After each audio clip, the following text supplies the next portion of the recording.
बच्चों का मुंडन संस्कार कब करवाना चाहिए?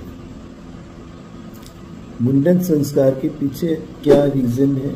ऐसा माना जाता है जो बचपन में जो बाल जिसके साथ बच्चा पैदा होता है लेनिगो हेयर्स कहलाते हैं, रोए कहलाते हैं, वो कमज़ोर बाल होते हैं।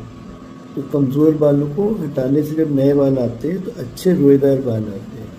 तो धार्मिक मान्यताएं भी हैं। अब कब करवाना चाहिए, बड़ा इंपॉर्टेंट सवाल है। देखिए, बच्चों के यहाँ पे छोटे बच्चे जो बॉर्न होते हैं नए नवजात शिशु में, यहाँ पे होता है एक सॉफ्ट स्पॉट, एक मुलायम जगह होती है, उसको बोलते हैं एंटीरियर फॉन्टेनेल। एंटीरियर फॉन्टेनेल क्योंकि बच्चों की हड्डियाँ जो है कई टुकड़ों में होती है, वो हड्डियाँ एक दूसरे से मेम्ब्रेन से जुड़ी होती हैं।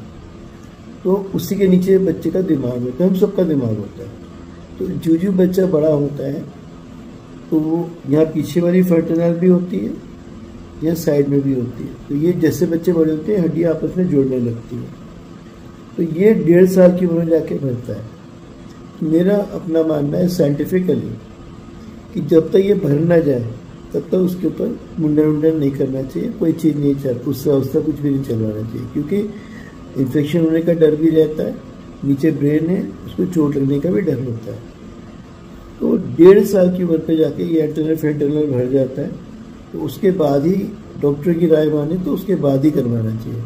और हमारी धार्मिक मान्यताएं बहुत सारी हैं। कुछ लोग 1 साल से पहले करवाते हैं, जो एज ए डॉक्टर मैं कभी रिकमेंड नहीं करूँगा। जब फॉन्टेनेल भर जाए तब करवाएं। तो कुछ लोग 3 साल के बाद भी करवाते हैं, कुछ मुहूर्त निकाल के करवाते हैं।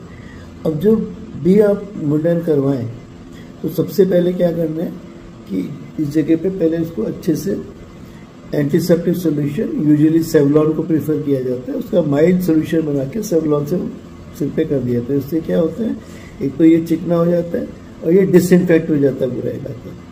और फिर उसके बाद बिल्कुल नए ब्लेड से, पहली बार खुले हुए ब्लेड से ही मुंडन करवाना चाहिए।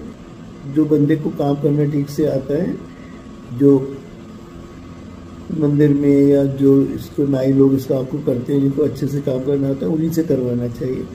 और उनका भी जब वो करने जाते हैं तो उनका पूरा उस्तरा या जो भी है उसको अच्छे से सैनिटाइजर छिड़क के, या फिर उसके अंदर सैनिटाइजर छिड़क के, या इस तरह से सैनिटाइजर होते हैं, देखिए सेवलॉन है, या फिर इसको छिड़क के, और उनके हाथों को बिल्कुल सैनिटाइज करने के बाद ही, जैसे ये हाथ पे आपने ले लिया अच्छे से, तो 2-3 बार हाथ पे लिया और अपने हाथों को ऐसे करके सा से सीधा, उससे उल्टा हाथ,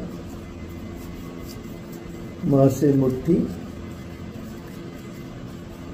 और आ से अंगूठा और ना से नाखून, का से कलर। जब ये बिल्कुल अच्छे से बनने के बाद, हाथों को सैनिटाइज करने के बाद ही हमें, और उस्ते को बिल्कुल साफ करने के बाद नया ब्लेड लगाएं, उसके बाद ही हम मुंडन करवाएं। कोई गंदे हाथों से मुंडन नहीं करना है, ठीक है? तो कोई इन्फेक्शन लग जाए बेकार बच्चे को। वो हो गया। जब उसको आप मुंडन कर लें, बार बार जब कर दें तो हल्के गूढ़े पानी से उसको सब साफ कर दें, कपड़े को साफ कपड़े से करके उसको पूरा साफ कर दें। और उसके बाद उसके जो जलन हो रही होती है थोड़ी सी बच्चों को, तो उस पर मॉइस्चराइजर लगा दें। तो इस तरीके से मुंडन संस्कार करना चाहिए। बच्चे को जब करवाए तो हल्का सा दाब के थोड़ा पकड़ के रखिए। बच्चे रोते हैं, डर के मारे ऐसे सब करते हैं, तो चोट लेने का डर होता है, कटने का डर होता है, और कटा तो इन्फेक्शन जाने का डर होता है उसके ऊपर। इससे बच्चे को अच्छे से ऐसे करके रखें, सिर को थोड़ा कंट्रोल करके रखें ताकि बच्चे से हिल ना पाए।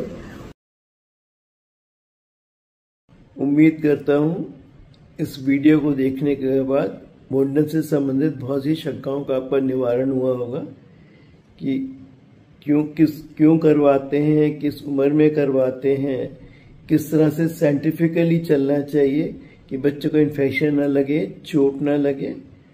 और फिर जब वो सही उम्र हो तो पंडित जी से या जिनसे मुहूर्त निकलवाते हैं उनके हिसाब से निकलवा के ही बच्चे का मुंडन करवाना चाहिए। तो मुंडन करवाएं, अच्छे से मुंडन करवाएं, पर साइंटिफिक नॉलेज के साथ, ठीक है?